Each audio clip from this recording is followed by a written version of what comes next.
Hi, it's Brian Greenway from April Wine, and you're watching CMS TV.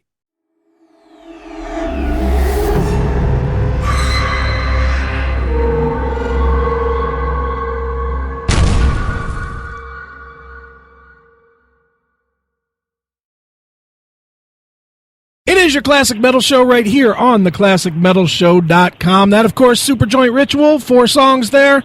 Guy that knows those 4 and probably all the rest of them, the legend himself, it's Philip Anselmo. Philip, how are you, man? What's going on, big brother? Remember, it's just Superjoint, man. Can't use that damn other word for legal reasons. Now, why is that? I mean, you've toured with it. Because I can't talk about it. It's just bullshit, man, legal shit. But people know Superjoint when they know Superjoint, so that's that, and let's sally forth into the night. Fair enough, brother. Well, dude, talk about the rebirth of Superjoint, so to speak. What, you had kind of retired it, or at least you had said in many interviews that you were moving on to different things, and you've done different things. Why right now bring it back? Well, it's actually hilarious, man. I did retire it. I thought, it had run its course. I was finished with it. I was moving on. And then last year's Housecore Horror Fest was upon us. And bless his heart and rest in peace, the great Corey Mitchell, my co-founder of the event, who passed away. Once again, much love to his family and all of that stuff, and much love to his memory. But Corey was a persuasive fellow, along with the rest of the Housecore team. And they kept saying, Phil, what would be really special is if Superjoint did a gig. And I was always like, no. But then, as persistence persisted, right, slowly but surely, I was like, man, okay. And then we got in the practice room, and honestly, it was a blast. It was a whole lot of fun. It was a different vibe. It was fun to do, fun to play the songs, and we started messing around with some new stuff, and next thing you know, everybody's excited about it again, and here we are talking about it. Sure, definitely. Now this project, I think, other than the obvious 2, Down and Pantera, it is the biggest one that you've done, and it had the most acclaim. It's probably also the most misunderstood. I think a lot of people went into it expecting Down and Pantera, and it's clearly not that. Do you think that now bringing it back, and especially after doing the Illegals project that's a little closer to what this is, that people will take it for what it's supposed to be instead of comparing it to everything else in your career?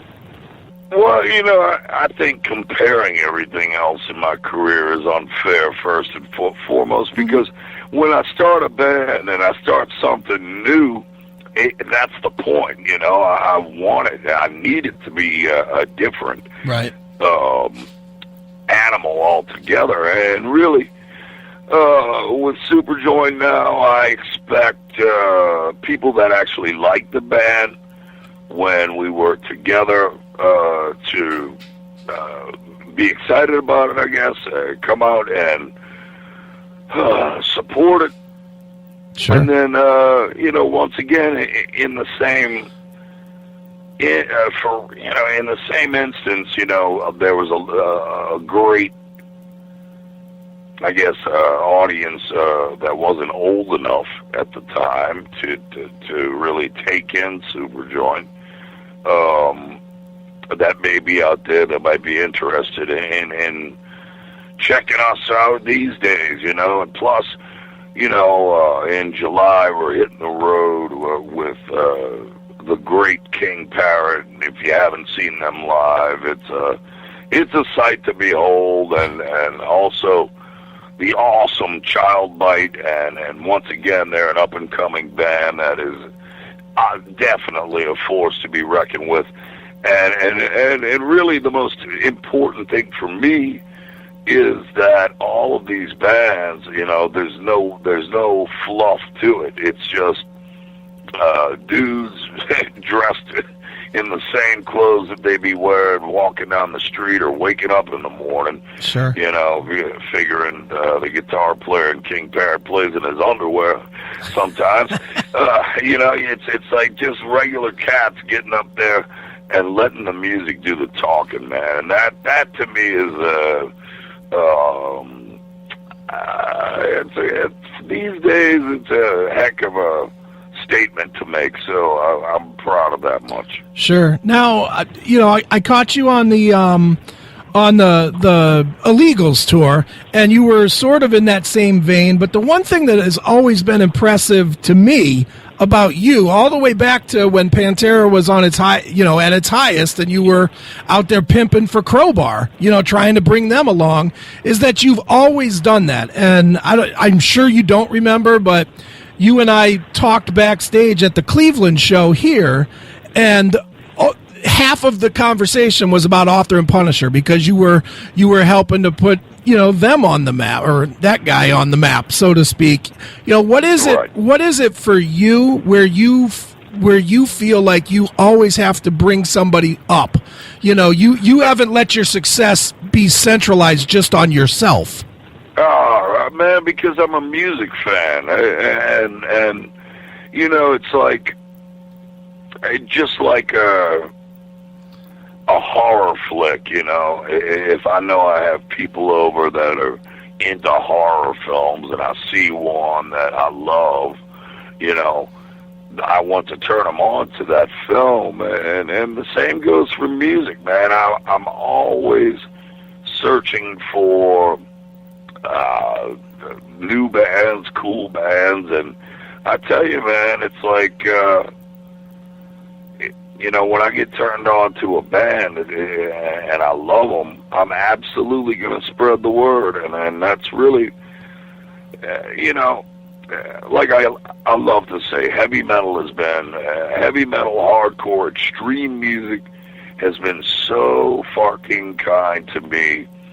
All I can do is give back, man, and I feel like that's an important part of the process, man. Giving back, and when you have younger guys coming up that are doing something special, they deserve a shout out. Sure, but it is interesting. You're the one.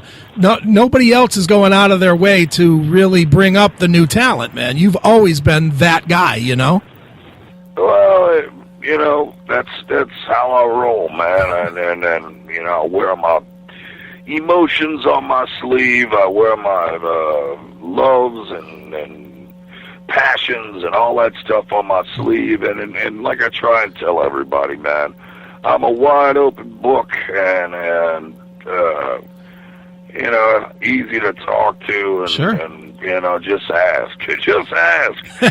Don't assume. Just ask. I'm very accessible, so to speak. Sure. They say you should never look back, but I've never been good at following orders. I'm Chris Akin, and while most of you know me for the radio and the interviews, I've got a past that would make social justice warriors' heads explode. My latest book, and Other Things I Should Not Say, isn't a self-help manual. It's an autopsy of the years 1986 to 1990.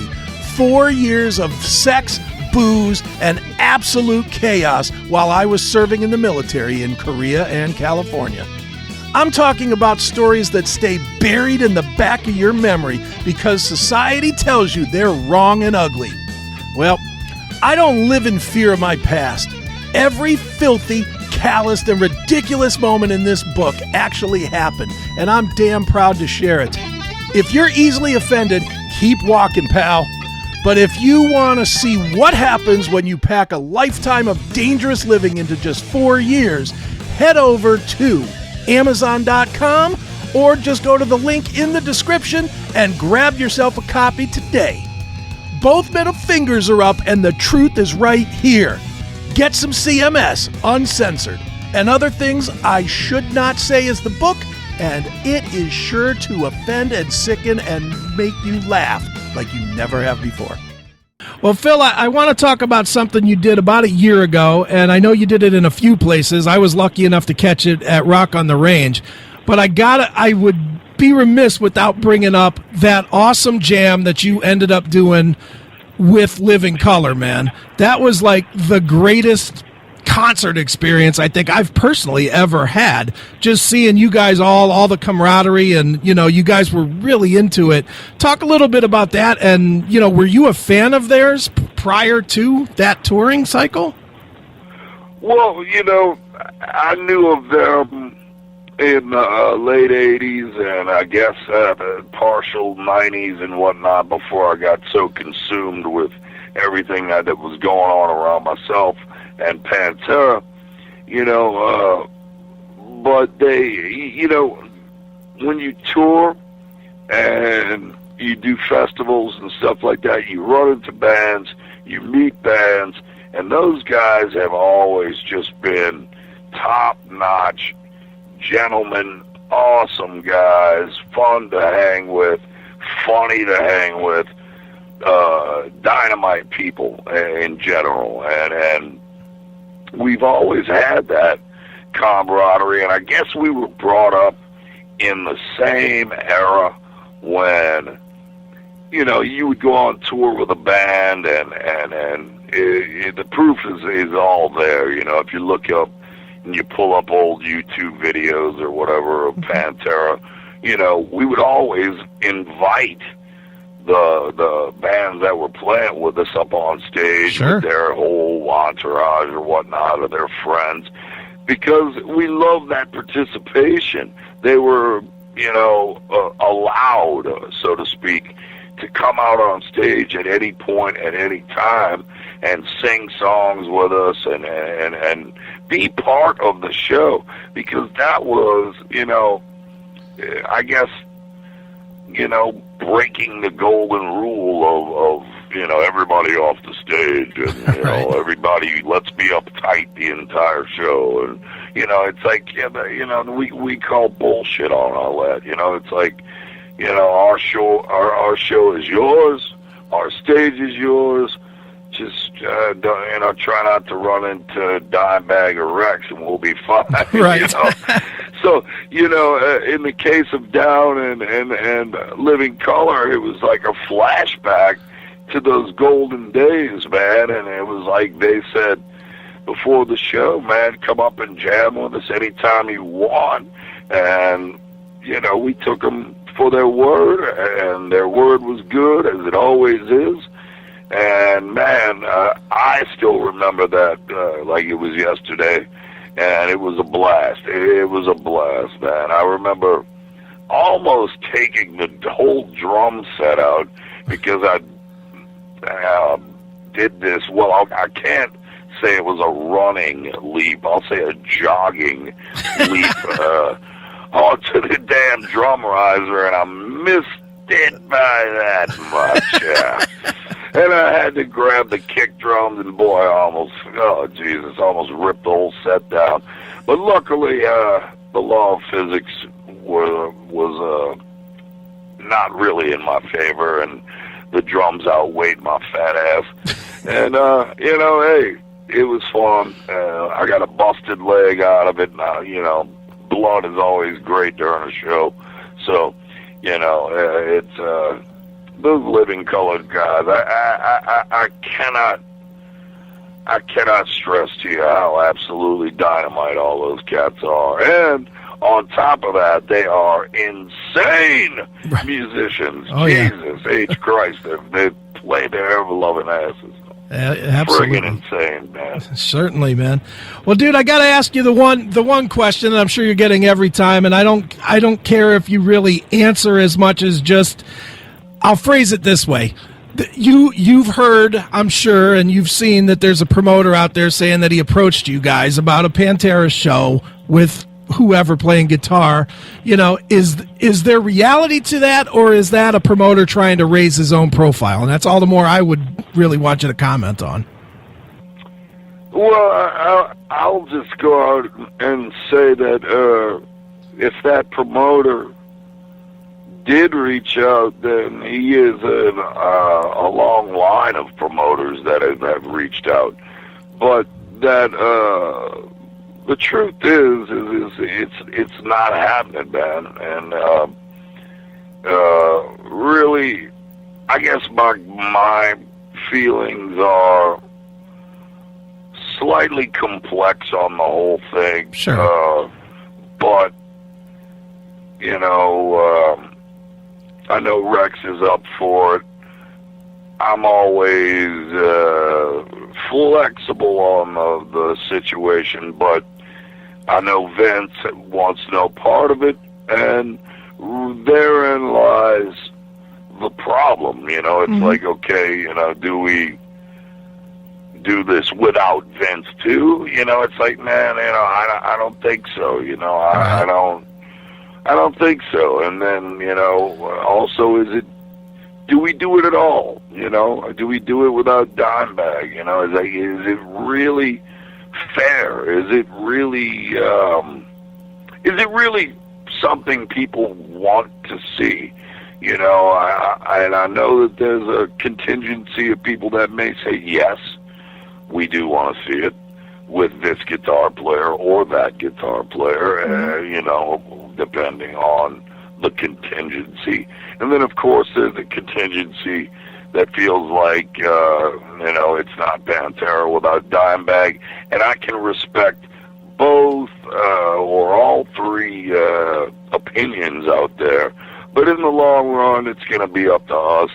But the answer right now is it's not happening. Sure. Definitely. Well, if you want it from one fan, and I am definitely a huge fan, my answer would be never do it. You know, just because there's no reason for you guys to do it. You accomplished everything there was to do as Pantera during that time. There's no reason to half bring it back. Well, I hear you on that. And then, and once again, I reiterate, I totally and completely respect and understand that position. And that's why this is it's a very complex thing, you know, to think about. It's like, you know, would the money be amazing? Maybe so, probably so. But also, you know, there's this word called integrity as well out there that resonates with me big time, man. It's like, you know, I've got Housecore Records, I've got my Horror Fest, I've got Down, I've got Superjoint, I've got the Illegals. I've got my own thing going, man. Right. You know, I've done what I believe is the most healthy thing to do and move on to different things in life that fill it up with happiness and fulfillment. And you know, nothing in this world could take the place of Pantera and every fantastic memory and accomplishment that we have done over the years. And nothing in this world can take that place. I'm not trying to fill a void. I'm trying to move on with my life. And I think really that's the healthy thing to do, instead of moving backwards or living backwards. Yeah, if you can feel me on that. No, absolutely. And it's funny because it almost, outside looking in, it almost seems like that's what Vince is wanting to do as well. But it seems like the both of you just seem to keep getting criticism from everybody for just trying to live your life past, you know, what was a great moment. Well, you know, that's one thing I've learned, especially in this day and age of comment sections and the worst format in the world of, I just got to say, it's a format built for cowards. You know, I respect people that will leave a comment that is informative or realistic or on topic, but there's too many websites out there that will print out the wind-up headline just for clicks, just for comments, and really at the end of the day, it's a bunch of masturbation that means nothing. Right. Because printing something in a comment section is about as good as prayer, if you ask me. You're praying to an invisible entity that has proven nothing. Right. In my opinion, it's like, dude, your comments mean nothing and they'll be gone in a week. So it's like, it's too much of a negative format out there. Like when you say Vince and I both receive, the criticism, it's like, that all that criticism still, it's not going to affect us, man. Right. We're going to keep doing what we're going to do. And I respect what Vince is doing by moving forward in his life. I think that's very healthy for him. And, I've got to do what I have to do. And that's how that's all she wrote, goddammit. Right, exactly. Well, Phil, for now, the project of the minute is Superjoint. Talk a little bit about what's coming up here in the next months or so, and when we can expect some new music. Well, man, that's what you say is, Superjoint is the project of the moment, and I could agree with you about 75%, but when you live under this roof, the project of the moment is always a multitasking thing. I've got to mix the new Child Bite record. I got New Illegals, which I pretty much, I think, have almost an album's worth full of stuff. I've got another project that is very, very, very, very extreme, very different in the works that I just demoed 4 songs with, and then okay. Plus, I got some down shows coming up. As a matter of fact, Thursday we fly out to Canada to do a festival that is down once again, and then after that I fly directly to France to play Hellfest with Superjoint. So, and then again in August, Down goes out again. So this is going to be a super busy summer. And once again, the life of myself is going to be multitasking. All right. But that, you know what? If that's what it takes, then that's what it takes, man. I'm a happy camper, man. I cannot complain. Sure. One last thing that I just thought of that I forgot to ask. What about the third EP from the Down 4 series? Exactly. That's another thing we got to work on. And I would expect, shoot, man, I would think we would work on that probably sometime after, if not directly after, the 3rd annual Housecore Horror Fest, which is in San Antonio, Texas this year, from the 13th to the 15th. And after we do that, I would think that it would be time to start messing with some of that new Down, and maybe some new Superjoint as well. So, geez, man, there's a lot on the plate. But yes, the 3rd Down EP is going to happen. Absolutely. No doubt about it. Very cool. Well, Philip, you're going to be on tour in July, so you're going to be playing Superjoint stuff. So why don't you pick a song from either of the Superjoint releases and tell us a quick story about it to wrap this one up. Well, all right, let me think here. Well, I'll go with an old favorite, and I'll say go ahead and play Fuck Your Enemy, because it's pretty self-explanatory right there, So it's easy for me to explain away, man. Fuck your enemy, It's that's the way she blows. All right. Well, let's check it out right now. It is Superjoint with Fuck Your Enemy right here on your Classic Metal Show.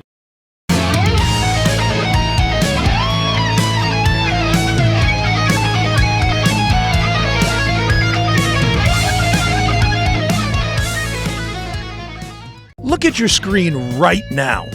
If you're tired of the hide-and-seek games with big tech, where links disappear and episodes get throttled, I've got the fix. I'm Chris Akin, and it's time for me to show you how to take back your access to the Classic Metal Show, the Seth Williams Show, and Chris Akin Presents. Pick up your phone, go to the App Store or Google Play, and download the Locals app. It is 100% free. Once you're in, just search for the CMS Network. You're going to see everything. Every interview, every unfiltered rant, every deep dive music discussion, every uncensored news article we put up, all in one centralized, uncensored hub. No more chasing links across 5 different socials. This is our home. But if you really want the keys to the kingdom, look for that VIP upgrade. For just $4.99 a month, you're cutting out the commercials, getting the advance drops before anyone else, and accessing bonus episodes that are way too heavy, dirty, or we just don't want to share with the free public. For the price of a cheap beer, you're supporting independent, unapologetic media. Download the Locals app today. Get some CMS wherever you are, and if you're a real one, join the VIP squad at classicmetalshow.locals.com. The Classic Metal Show and the CMS Network. It's uncensored, it's unapologetic. We will see you there.